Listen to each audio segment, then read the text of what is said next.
Connaissance, recherche, sciences, dessin, mathématiques, théorie, physique, philosophie, conférences, archéologie, nature.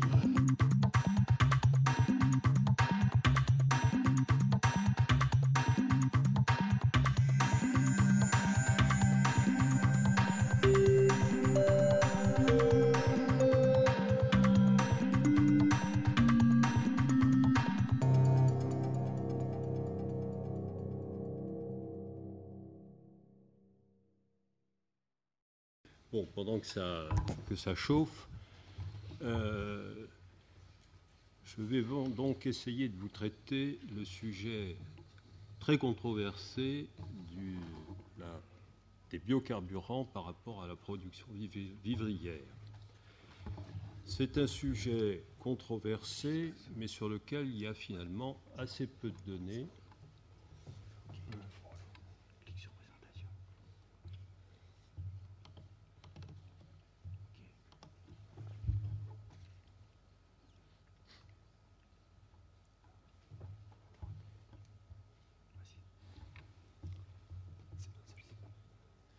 Bon, je continue. Oui, ça va venir. Assez peu de données et au-delà du grand coup d'éclairage qui est apparu en 2007 après le rapport de la FAO sur le sujet, il y a eu en effet quelques études qui commencent à sortir pour renseigner véritablement le sujet. C'est sur ces études que je me suis appuyé pour préparer cet exposé et que je vais donc vous présenter à la lumière de résultats relativement récents puisque qui sont sortis dans les derniers mois. Je vous laisse ouvrir le bon fichier. D'accord.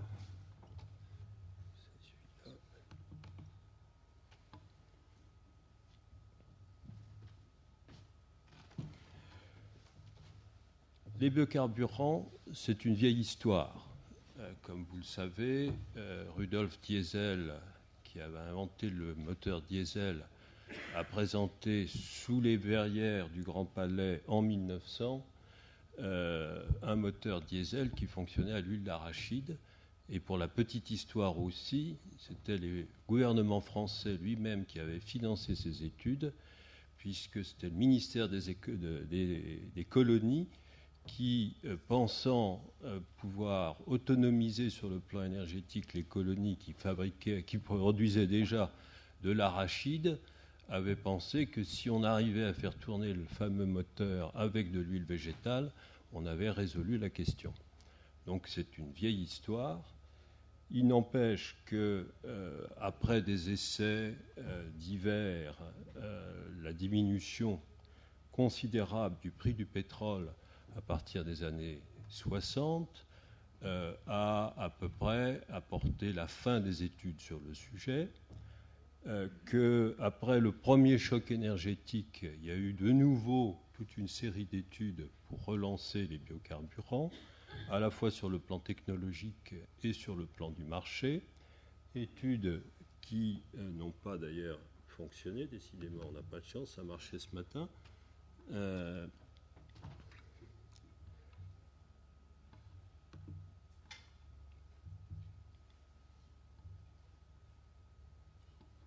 Ce qu'il faut faire. Peut-être fonctionner comme ça. Donc, études qui ont été relancées après les deux chocs pétroliers. Il y a eu toute une gestation au niveau européen parce que le dossier qui était essentiellement d'ordre agricole, puisqu'il s'agissait de fournir la matière première pour produire les biocarburants, le dossier était aux mains de Bruxelles. Et les choses étant relativement lentes à se mettre en ordre de marche, l'ensemble a conduit, à partir des années 2000, à un accord entre les différents pays membres pour lancer véritablement les filières de biocarburants. Biocarburants de première génération, dont je vous rappelle qu'ils sont en Europe, mais dans le monde de façon générale, de deux types. L'éthanol, qui est le biocarburant. Ah zut, je vous laisse faire peut-être. Donc, de deux types.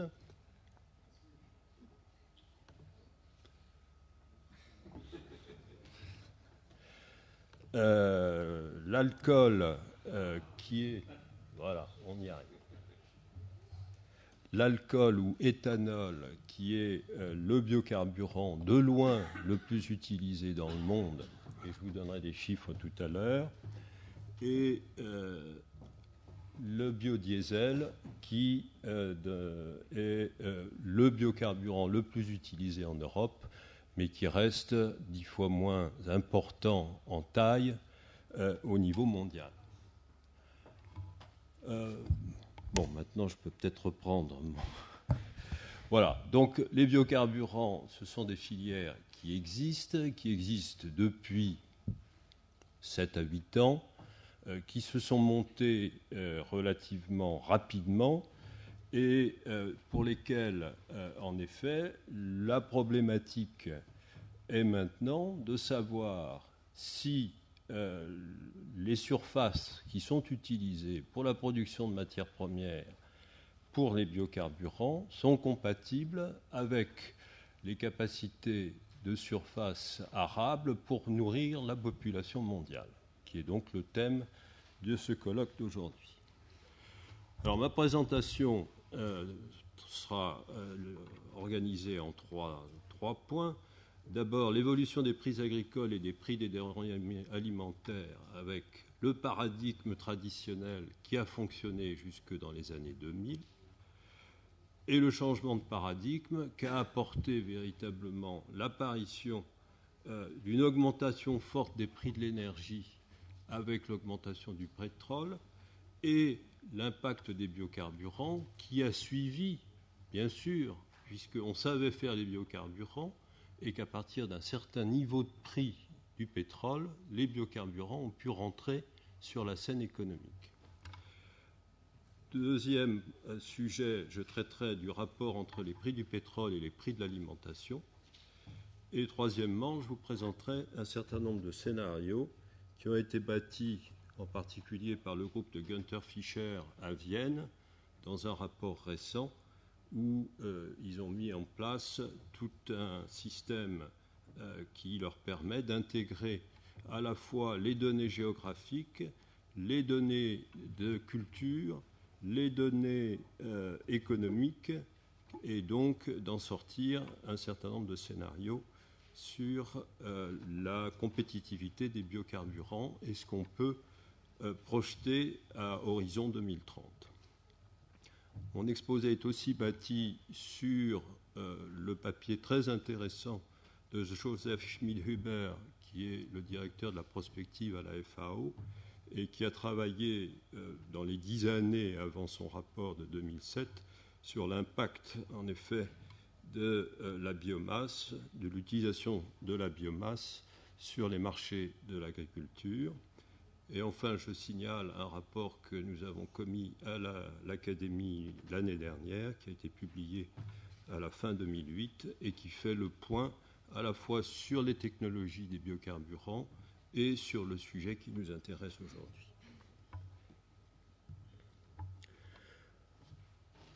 Voilà le paradigme traditionnel sur les prix agricoles au cours du XXe siècle. C'est une figure classique qui montre que entre les années 60 et les années 2000, le prix moyen de toute une série de matières premières agricoles a diminué de façon complètement drastique. Les agriculteurs le savent bien, et la façon dont ils ont réussi à transformer ce fait en une industrie agricole a été, d'une part, en augmentant les volumes produits, c'est-à-dire en augmentant la productivité, par l'augmentation des surfaces cultivées, par l'amélioration des rendements agricoles, et de l'autre côté, au niveau de la demande, par le fait de la saturation de la demande. Il faut savoir que la demande, au cours de cette même période, s'est beaucoup saturée. La diminution de la croissance de la population mondiale dans les pays développés, puis plus tard dans les pays en voie de développement, je dis bien de la croissance, pas de la dérivée, pas du nombre absolu de personnes, et enfin par le changement des habitudes de consommation qui a renouvelé de façon assez considérable le système. Bon, ça c'est pour montrer des chiffres de la FAO qui vous montrent que la demande alimentaire moyenne par année était entre 69 et 99 de 4% dans les PVD et en moyenne de 2,2% au niveau mondial. Et entre 2015 et 2030, la FAO le projette à 1,7% dans les pays en voie de développement, 1,4% au niveau moyen au niveau mondial, et pour les 20 ans suivants, encore une descente de façon importante. Donc, globalement, et ça a été expliqué ce matin, la FAO n'anticipe pas à l'horizon 2050 de limitation des quantités de nourriture disponibles, même si, comme l'orateur précédent l'a indiqué très bien, tout ça est vrai au niveau de la planète, encore faut-il trouver les équilibres nécessaires au niveau local. Par contre, dans un scénario réaliste, on conserve une très forte inhomogénéité entre les pays et le problème des 850 millions de mal nourris n'évolue pas de façon significative sur la période.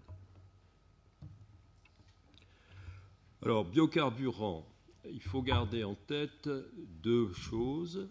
Les biocarburants de première génération dont je viens de vous parler, et puis, pour le futur, les biocarburants dits de deuxième génération, qui sont aujourd'hui, je dirais, sortis des cartons, mais pas encore dans les usines. C'est-à-dire qu'on en est au niveau des projets de démonstration. Le premier type de biocarburant de deuxième génération, c'est la production d'alcool à partir de la cellulose, qui est présente dans la totalité des plantes, et la possibilité donc d'utiliser cette cellulose comme source de matière première pour s'ajouter au sucre qui est aujourd'hui la matière première utilisée pour la production d'alcool. Ce n'est pas une révolution, ce sont des choses qu'on sait faire au laboratoire depuis très longtemps. La difficulté, c'est d'augmenter les rendements pour que ça devienne, sur le plan économique, acceptable. Et il y a des progrès tout à fait significatifs qui ont été faits dans les dernières années. Il y a toute une série de projets de démonstration qui sont en œuvre aux États-Unis, en Europe, en France. Et donc, c'est quelque chose qui va fonctionner, pense-t-on, d'ici 2015 au niveau des premiers essais. Et 2020, ça sera une technologie qui sera disponible pour tous les producteurs d'alcool. Deuxième type de biocarburant, cette fois-ci c'est dans le domaine du biodiesel.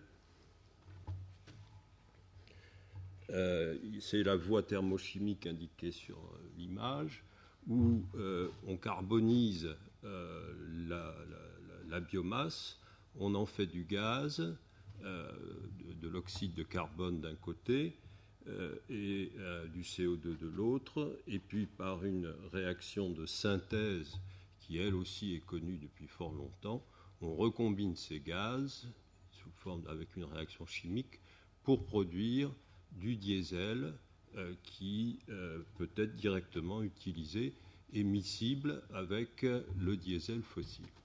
Ça, c'est une technologie qui fonctionne pas pour la biomasse aujourd'hui en vrai, mais pour le charbon. Pour le gaz naturel demain matin, il y a des gros projets en Arabie Saoudite en particulier, et on considère que dans le cas de la biomasse, c'est une technologie qui devrait être effective à partir de 2020 à peu près, pour être généralisée à partir de 2030. Donc voilà à peu près les horizons que l'on a pour les biocarburants de première et de seconde génération. Première génération, ça fonctionne. Deuxième génération, 2015 pour l'alcool et 2030 pour la voie thermochimique.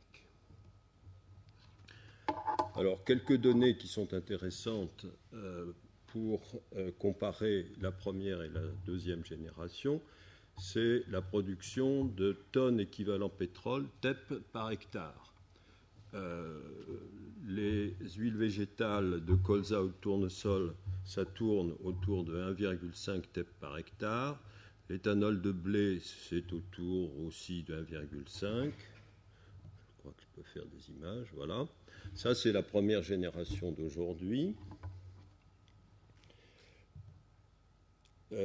Vous avez des cas tout à fait favorables qui sont l'éthanol de betterave et l'éthanol de canne à sucre qui existent déjà aujourd'hui, mais qui sont produits dans des quantités relativement faibles pour l'éthanol de betterave, parce que c'est plus intéressant de faire du sucre en Europe, c'est là où il y a la betterave, que de faire de l'alcool, et qui sont par contre très utilisés au Brésil, qui est un gros producteur d'alcool, mais qui est aussi le premier producteur de sucre mondial, et qui équilibre, il y aura une image tout à l'heure, entre la production d'éthanol pour mettre dans les voitures et la production de sucre pour nourrir la population brésilienne d'un côté et pour fournir le monde en sucre à l'export. Et puis vous avez l'avenir des technologies de deuxième génération, où vous avez en effet, dans le meilleur des cas, avec ce qu'il y a marqué ici, BTL à long terme, une production de 5 TEP à l'hectare, qui est donc la technologie thermochimique dont je parlais tout à l'heure et qui devrait être fonctionnelle à partir de 2020-2030. Bon, pour avoir quelques chiffres en tête, je vous ai mis ce graphique qui représente au niveau mondial la quantité de biocarburants produite aujourd'hui. Ce sont des chiffres 2007, mais comme 2008 a été une année de crise, il n'y a pas eu beaucoup d'augmentation de production et il y a même eu quelques usines qui se sont cassées la figure pour des raisons d'ordre économique, parce que il ne vous a pas échappé qu'en même temps que le prix de l'essence diminuait, que le prix du baril diminuait, le prix de l'alcool et le prix du BTL, lui, restaient constants, et donc que quelque part, les biocarburants n'étaient moins compétitifs à partir du moment où le prix de l'essence diminuait, mais je vais y revenir. En tout cas, pour fixer les idées, vous retiendrez que l'alcool, comme je l'ai dit tout à l'heure, est un produit fabriqué au niveau mondial et qu'il y a deux grands pays qui se partagent à eux deux 90% et un peu plus de la production. Le Brésil, qui a été le premier à s'y coller à partir du premier choc pétrolier, et puis les États-Unis qui ont rattrapé maintenant et qui sont passés premiers producteurs mondiaux depuis l'année 2007 et qui avaient investi dans les 10 années précédentes pour la production d'alcool, pour mettre dans l'essence. En Europe, pour le biodiesel, la situation est très différente. L'Union européenne est le grand producteur avec 75%, et les États-Unis ne fabriquent que 13% du total, mais les États-Unis augmentent rapidement leur production en utilisant principalement le soja comme matière première, alors qu'en Europe, c'est le colza et le tournesol. Bon, ça c'est une image qui vous montre la situation en Europe et dans les différents pays européens. Ça c'est la même chose pour le biodiesel, avec une forte augmentation. Voilà, donc je vais revenir à la discussion sur le plan économique. Le paradigme que j'ai présenté tout à l'heure, qui était la diminution des prix agricoles au cours des 50 premières années entre 1960 et 2000, est en train de changer parce que est apparu, en effet, le fait que l'énergie a augmenté de façon tout à fait considérable et qu'à ce moment-là, les mêmes matières premières qui étaient utilisées pour l'alimentaire ont trouvé un nouveau débouché. Vous comprenez que devant la baisse des cours de l'alimentation, qui était le paradigme précédent, sur 50 ans, quand les agriculteurs ont vu la possibilité de vendre sur un nouveau marché, d'une part, ça leur permettait d'utiliser des terrains qui étaient presque gelés par la politique agricole commune en Europe, mais qui c'était la même chose aux États-Unis, ils ont sauté dessus. Tout ça était tout à fait normal, mais à ce moment-là est apparu le fait que les biocarburants fabriqués avec ces mêmes matières premières voyaient leur cours à ce moment-là dicté par le prix du pétrole et non plus par le prix de l'alimentation. Donc on a déconnecté complètement le système et au lieu de faire tirer les prix par l'alimentaire qui baissait depuis 50 ans, on a fait tirer les prix par l'énergie qui, elle, augmentait à toute vitesse. Voilà ce qui s'est passé. Vous voyez qu'on est en 2005-2006 là-bas, avec les prix qui n'ont pas bougé pendant 50 ans, et puis tout d'un coup, ils montent. Du fait de ce basculement, le prix de l'énergie et le marché de l'énergie est considérable, bien plus grand, 10 fois plus grand en termes de valeur que le prix de l'alimentaire, et donc il n'y a pas eu photo, immédiatement, il y a eu possibilité de faire monter les prix, ce qui était évidemment de l'intérêt des agriculteurs, puisqu'ils pouvaient à ce moment-là utiliser une partie de leurs terres pour produire avec les mêmes techniques, avec les mêmes variétés, avec les mêmes plantes, du biocarburant, ou vendre leurs matières premières à des producteurs de biocarburants, et à ce moment-là, voir les prix s'envoler. Alors, au niveau mondial, de quoi parle-t-on ? Les chiffres là sont en hexajoules par an. C'est un petit peu compliqué, mais c'est 10 puissance 18 joules par an.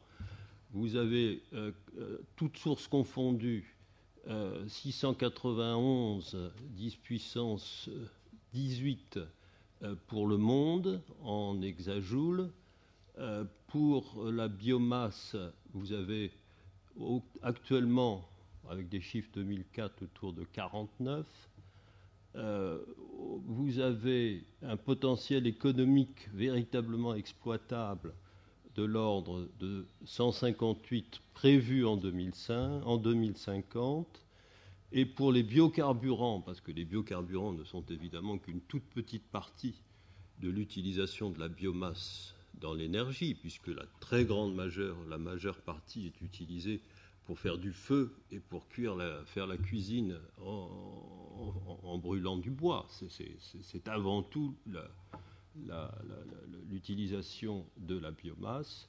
Les biocarburants, qui sont donc de l'énergie transformée, arrivent avec un potentiel en 2050 autour de 53, à comparer avec les 850 hexajoules demandés, prévus pour 2050.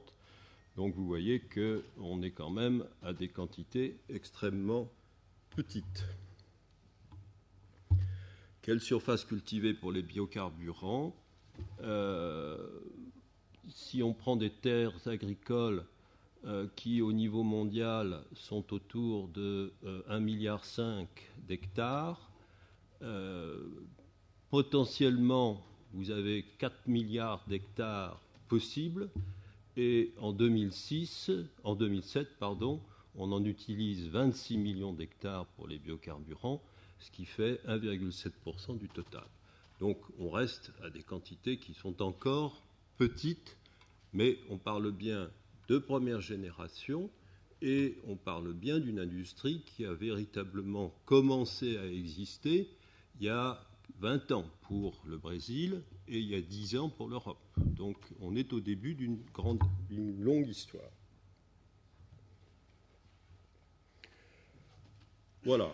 Alors, le nouveau paradigme, c'est ce que j'essayais d'expliquer, que quand l'énergie fossile dépasse ceux de l'énergie produite avec des matières premières agricoles de substitution, le marché de l'énergie crée une demande pour ces matières premières. Quand la demande du secteur de l'énergie est importante et élastique, je dis bien importante et élastique parce que les lois du marché ne marchent que quand les marchés sont très grands et quand les marchés sont élastiques, c'est-à-dire qu'ils peuvent s'ouvrir et se fermer très rapidement. On verra tout à l'heure que ce n'est pas tout à fait le cas en Europe, par exemple. Donc, quand cette demande du secteur de l'énergie est importante et les matières premières agricoles compétitives, il y a création d'un prix plancher pour les produits agricoles. À l'inverse, quand le prix des matières premières agricoles devient trop élevé, elles ne rentrent plus sur le marché de l'énergie et on parle d'un prix plafond. C'est ce qui s'est passé il y a 6 mois, quand l'énergie, après être montée très haut, est redescendue tout aussi vite. Et à ce moment-là, les biocarburants n'étaient plus compétitifs et sont sortis du marché. Ça a entraîné, pour ceux qui suivent ces choses-là, la fermeture du plus grand éthanolier européen qui a fait faillite en Espagne, et ça a entraîné la faillite également du plus grand producteur d'alcool aux États-Unis, qui lui aussi a fait faillite. Donc il y a des hauts et des bas. On est dans le marché, et donc ça fonctionne de façon tout à fait linéaire avec le marché. Voilà un exemple pour vous prouver que ça fonctionne. C'est le cas du Brésil. Au Brésil, le Brésil est donc un très grand producteur d'alcool et il fabrique son alcool dans les mêmes usines qui fabriquent le sucre. À un moment donné, le sucre est plus intéressant, il vend le sucre à l'export. Si la vente du sucre à l'export est moins intéressante que la vente de l'alcool au temps T, il se met à vendre de l'alcool. Et vous voyez qu'en pratique, le prix de l'alcool est très directement lié au prix des exports de sucre. Il y a en permanence une adéquation sur toute la période. Voilà une autre courbe qui vous donne la parité entre les prix du pétrole et l'alcool. On voit sur la courbe jaune que en fonction pour un prix du pétrole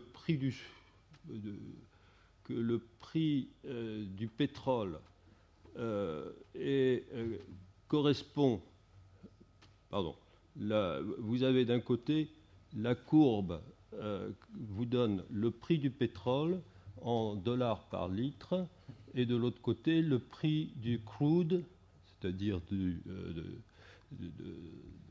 pétrole qui est extrait en barils par litre. Et vous avez la ligne bleue qui vous donne la relation entre le prix de l'essence d'un côté et le prix du crude en dollars. Et on voit que là où vous avez l'intersection entre les lignes jaunes qui sont le coût du sucre ou le coût de l'alcool, ou le coût du sucre exporté, puisque c'est linéairement relié, vous avez pour la canne à sucre l'équivalent d'un prix du crude autour de $25, c'est-à-dire que l'éthanol produit en Brésil est compétitif autour de $25 le prix du crude dans le monde, et que vous avez par contre la ligne bleu clair pour le maïs aux États-Unis. Il faut aller jusqu'à $60 le crude pour que la production d'éthanol soit compétitive. Donc, selon les pays et selon le coût de la production des matières premières, évidemment, le coût la compétitivité de la matière première agricole varie. On a représenté également quelque part le coût auquel reviendrait la production de BTL, c'est-à-dire de biocarburants de seconde génération fabriqués par la technique thermochimique dont je parlais tout à l'heure et qui sera disponible dans les années 2020. Elle était l'équivalent de presque $100 du crude, c'est-à-dire qu'à moins de $100, la technologie ne passera jamais. Par contre, on sait très bien que le prix du crude, lui, peut monter bien au-delà de $100, puisqu'il y a encore 6 mois, il était à 140. Donc, et qu'on est dans une situation où, de toute façon, on s'attend à ce que les prix de l'énergie fossile augmentent de façon tout à fait importante. Donc, on voit bien que selon les pays, vous avez une valeur de la matière première agricole pour la production de biocarburants qui varie et que selon les pays, ils sont plus ou moins compétitifs par rapport au prix du crude. Voilà une illustration de ce que je disais tout à l'heure sur la notion de prix plancher et de prix ceiling, c'est-à-dire que c'est un exemple qui est pris au niveau de la production d'alcool en Asie. Selon le prix de la matière première par rapport au prix du crude, vous avez possibilité de vendre, ou bien, quand la courbe descend, vous avez la possibilité de fermer votre usine parce que vous ne passez plus. Donc en permanence, le système doit s'adapter au prix de l'énergie, et c'est une des grandes difficultés par rapport au paradigme précédent, où certes les prix diminuaient, mais diminuaient lentement, et finalement on pouvait s'adapter en permanence. Alors que dans le cas où on lie l'énergie où on lie le prix des matières premières avec l'énergie, on est évidemment soumis à des situations beaucoup plus contrastées en fonction du temps. Alors, une fois qu'on a pris conscience de tout ça, on peut facilement regarder au niveau des pays quels sont ceux qui peuvent bénéficier de la situation ou bien pas.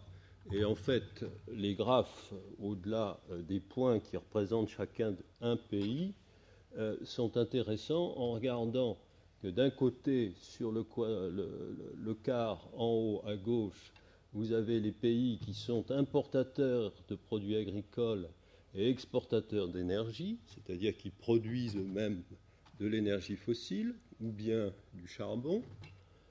Vous avez dans le quart en haut à droite les pays qui sont exportateurs de produits agricoles et d'énergie. Et pour eux, la situation, c'est du win-win. Ils gagnent à tous les coups, puisque les prix des produits agricoles montent, c'est bon pour leurs fermiers, et les prix de l'énergie montent aussi, et donc c'est bon pour leur industrie.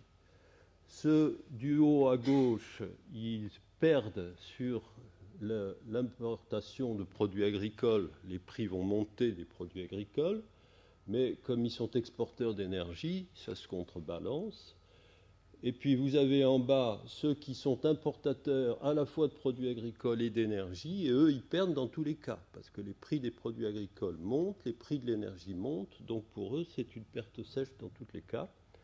Et vous avez finalement ceux qui sont exportateurs de produits agricoles et importateurs d'énergie, et qui vont gagner sur l'augmentation des prix agricoles à condition qu'ils puissent les exporter pour qu'ils deviennent de l'énergie, et qui vont perdre sur l'énergie parce qu'ils sont importateurs d'énergie nette et donc qui vont perdre du fait de l'augmentation des cours de l'énergie.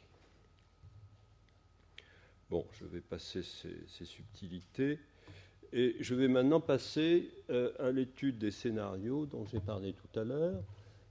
C'est le travail donc de l'IASA qui vient de sortir et qui fait référence à 4 scénarios.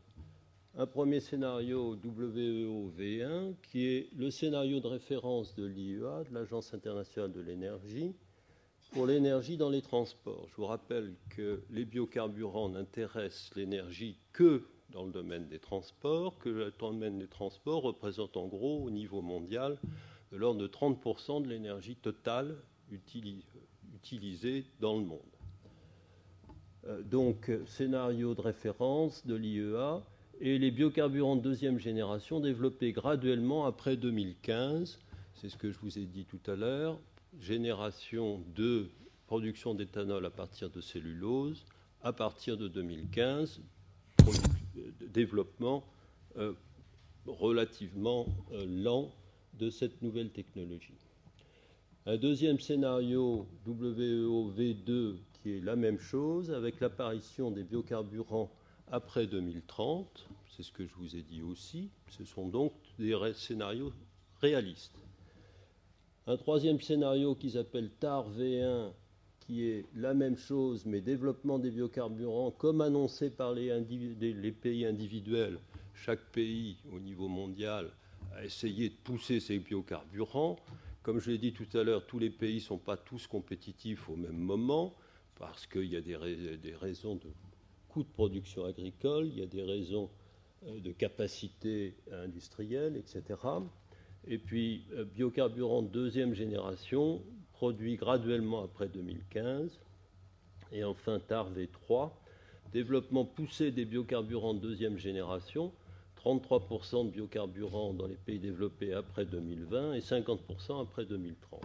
Donc ce sont 4 cas qu'ils ont regardés avec un modèle informatique qui leur permet de regarder les différentes choses. Alors, d'abord, ils regardent quel est, dans ces différents scénarios, le pourcentage d'origine bio dans la consommation finale de carburant. Je vous rappelle qu'aujourd'hui, au niveau mondial, on est autour de 2,7%. C'était le tableau de tout à l'heure. Donc, la prévision, c'est qu'à horizon 2050, dans le cas du scénario le plus pushy, c'est-à-dire le TAR V3, V1, on arrive autour de 15%. C'est les petites croix bleues. Et ça, c'est au niveau des pays développés. Dans les pays en voie de développement, on arrive autour de 10%. Et en moyenne, au niveau mondial, on arrive autour de 12%. C'est les points jaunes. Et puis, si on regarde dans la situation pour les WEO, les scénarios WEO, on voit qu'au niveau mondial, au niveau 2060, on arrive autour de 6%. Au niveau des pays en voie de développement, on arrive autour de 10%. Et au niveau des pays en voie des pays développés, on arrive autour de 9%. Non, excusez-moi, vous avez corrigé vous-même, c'est 6% pour les scénarios WEO du monde, au niveau mondial. C'est pour les pays en voie de développement 4% avec les scénarios WEO, et c'est autour de 9% pour les pays développés. Alors, on peut, avec ce même outil informatique, regarder l'impact des biocarburants de première génération sur les prix agricoles en 2030, en prenant comme référence l'année 2008. Là, les barres bleues, il s'agit des céréales, c'est-à-dire le blé et le maïs. Les barres violettes, ce sont les autres matières premières d'origine végétale, et donc principalement les huiles, les matières premières qui permettent de fabriquer les huiles. Et vous avez aussi le bétail qui rentre en ligne de compte. Je vais vous expliquer comment dans un instant. Vous voyez que dans les scénarios un petit peu au fil de l'eau, WeO1 et WeO2, vous avez une augmentation à peu près de l'ordre de 10% du cours des matières premières en 2030. Si par contre on active de façon tout à fait volontariste avec le scénario TAR V1, vous avez une augmentation des matières premières, des prix agricoles des matières premières qui peuvent aller jusqu'à 30 à 35%. Et dans la situation du TAR V3 qui est intermédiaire, vous avez une augmentation de l'ordre de 15%. Donc ça confirme ce que la FAO indiquait en 2007, c'est-à-dire qu'en effet, la mise en œuvre des biocarburants de façon tout à fait volontariste au niveau mondial va entraîner une augmentation du cours des matières premières végétales. Et comme dans le cas des biocarburants de première génération, ces matières premières servent à la fois pour l'alimentaire et pour l'énergie, on voit que l'alimentaire sera pénalisé au niveau mondial. Il est évident que pour les producteurs, pour les pays, les agriculteurs, la situation doit être regardée différemment, parce qu'au contraire, eux, ils voient dans ces cas-là une augmentation de leur chiffre d'affaires et de leur marge. Alors, voilà une autre façon, voilà plus de détails. Ce qui est intéressant peut-être sur ce slide par rapport au précédent, c'est la production, la diminution du cours des protéines. Parce que quand on produit 1 kg de biocarburant, on produit 1 kg de sous-produits végétaux qui ne sont pas évidemment les parties nobles de la plante, mais qui sont ce qui reste une fois qu'on a récupéré cette partie noble, c'est-à-dire le sucre ou bien l'huile. Et une fois que vous avez pris l'huile, il reste les tourteaux. Et une fois que vous avez pris le sucre, il reste la bagasse. Avec cette bagasse ou avec ces tourteaux, vous pouvez nourrir, vous pouvez faire de l'alimentation animale. Et comme il y aura des quantités tout à fait importantes de ces sous-produits sur le marché, les cours vont baisser. Et donc, en effet, on voit dans tous les scénarios, mais plus on produit de biocarburants, plus on produit de protéines. Et donc, le cours des protéines, qui, eux, vont baisser tout à fait de façon significative. Alors, on peut ici regarder comment ça va impacter les populations. Et on voit que dans le scénario TAR V1, qui est le scénario où on pousse les feux le plus pour arriver à 16% de substitution de biocarburants au niveau des carburants, vous avez de l'ordre de 150 millions de personnes qui, dans ces situations, sont à risque de déficit alimentaire supplémentaire par rapport à ce que c'est aujourd'hui.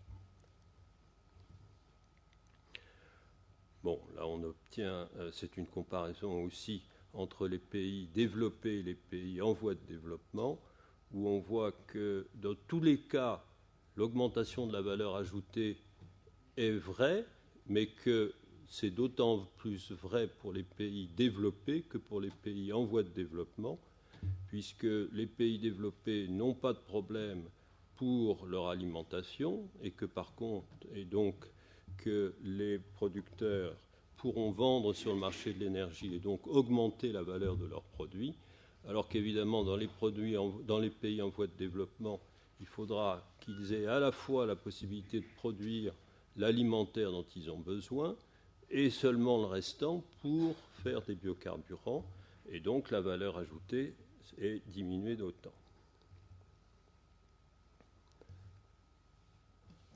Ça, c'est un slide intéressant parce qu'il montre un des grands arguments pour produire des biocarburants, au-delà de l'augmentation de la valeur ajoutée pour les agriculteurs, c'est la diminution des gaz à effet de serre, puisque le principe, c'est que la plante capte le CO2, le fixe, et qu'on récupère ce CO2 sous forme d'alcool ou sous forme d'huile qui elle-même rentre dans les moteurs et est brûlée dans les moteurs en reproduisant du CO2, mais finalement le cycle est neutre, puisqu'on récupère la plante fixe le CO2 avec l'énergie solaire et que le moteur la brûle. Mais on voit quand même que du fait de la taille des surfaces à mettre en œuvre, la balance de gaz à effet de serre qui est représentée sur le diagramme avec les traits bleus n'est pas complètement nulle dès qu'on rentre dans les scénarios très pushy, type TAR V1 ou TAR V3, mais principalement TAR V1. Et en fonction du temps, elle a tendance à augmenter, c'est-à-dire que la balance est de moins en moins intéressante si on pousse la production de biocarburants au-delà de 12%, 10-12%.